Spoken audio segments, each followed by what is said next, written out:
Hello again, YouTube. This is Dr.Kendo, and I'm back with Scribblenauts Unlimited and Scribblenauts Unmasked. We're gonna do both games up in here because I've got a request that was somewhat highly requested, I guess. It wasn't obviously a record breaker or whatever. Next week, though, we're gonna be doing one that definitely was a contender for that. But we started out with this sphere. I'll go ahead and show the usernames of everybody who requested this item, but they have asked, can you make an angry bird? And it was funny because the first person I think that requested this, they said, if you don't know what he is, look it up and make the red bird. I'm like, I know what Angry Birds is, you know, I mean, I don't play it, I've never played it in my life. I don't have a smartphone, I hate phones, and so I didn't get it on my Kindle because I kind of also hate my Kindle.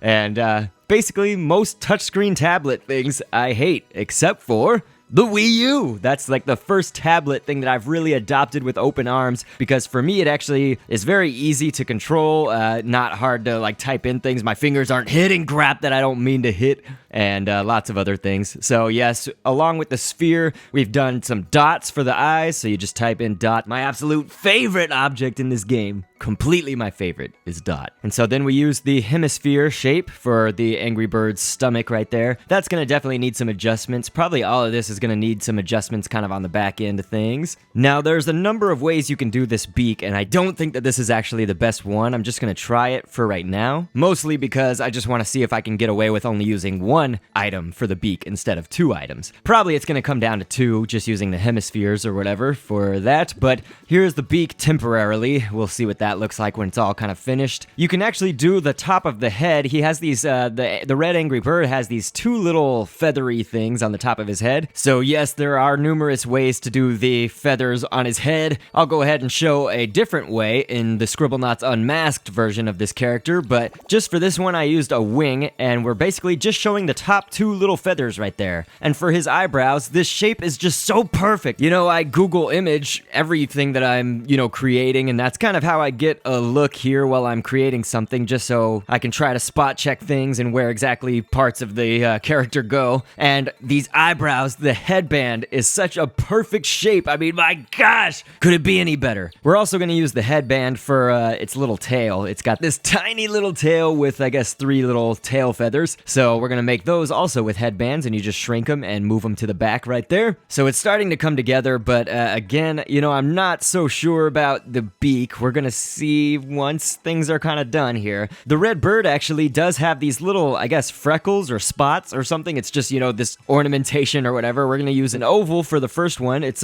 basically right underneath his eyes. So we'll put one of the little oval things there. And I'm kind of looking at the Google image right now to see, you know, where exactly do these things go in relation. And of course, this isn't going to be made exactly just like the red bird, but I think we're going to get pretty dang close. It's already coming together. So we're going to need another dark oval there for the other side. And then I just used dots for the 2 smaller ones. Let's make his belly a little bit different and move these eyes down. They actually have the eyes really low on the head, and so I think that's yeah, that's a little bit better doing it like that. So I really think that I'm just gonna go ahead and buckle down and use 2 hemispheres for the beak. So for the beak shape, the beak is actually just a little bit more rounded, I guess, you know, when I see it. It's more actually just that it's triangular, but not so pointy like that triangle shape that I had before. And so if you look at it actually on Google Images, you can actually see that the bottom little beak thing doesn't go all the way out. You know, his top beak goes over, so it's like he's got a overbite or whatever. So his top beak does go a little bit like that, and let's see here, just making some last minute adjustments. Hopefully this is turning out good for everybody who requested that. I do appreciate it, of course. And so after this, we'll get into some basic scripting, but just so everybody knows, I don't really do a whole lot of scripting, obviously, on my videos. If you've seen them in the past, you know that I don't get too far involved. I mostly want you guys to do that stuff, and if there is a script that you don't know how to do, please feel free to ask me. I have no problem commenting to you about which script you want to try and create. So we're going to make him sound like a chicken. I actually did see a video, a really quick video. It was about 2 minutes footage of some guy playing Angry Birds on his iPad. And so I found out that it kind of sounds chickeny, and we may do it different in Scribblenauts Unmasked, just in case I'm wrong about that.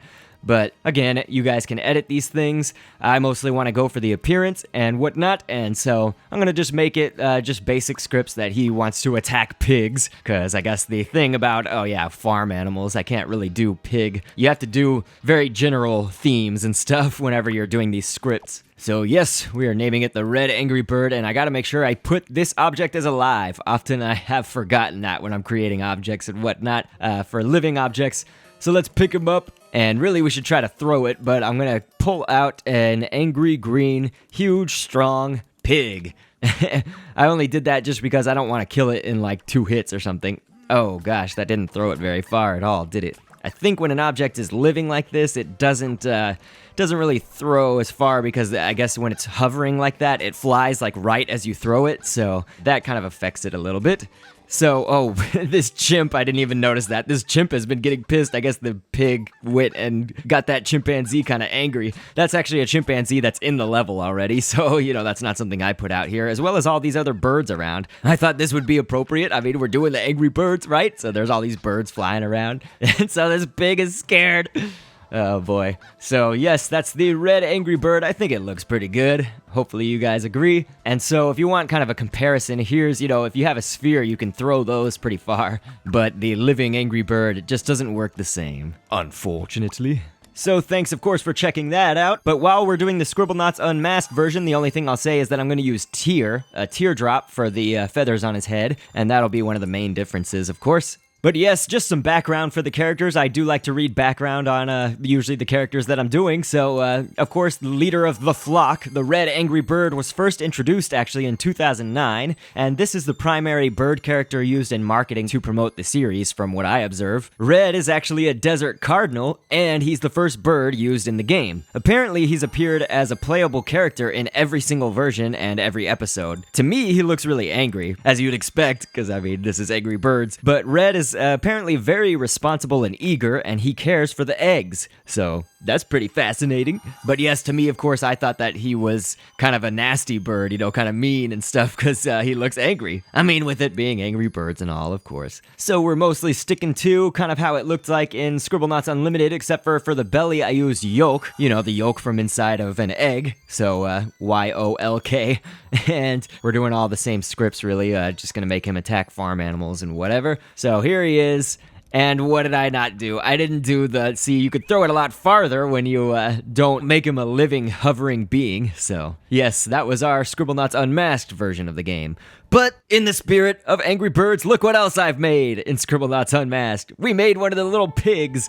So it's just using a sphere, you paint it green, use eyebrow for those little eyebrows up top. You can just use eye for those kind of goofy looking eyes and point them either which way.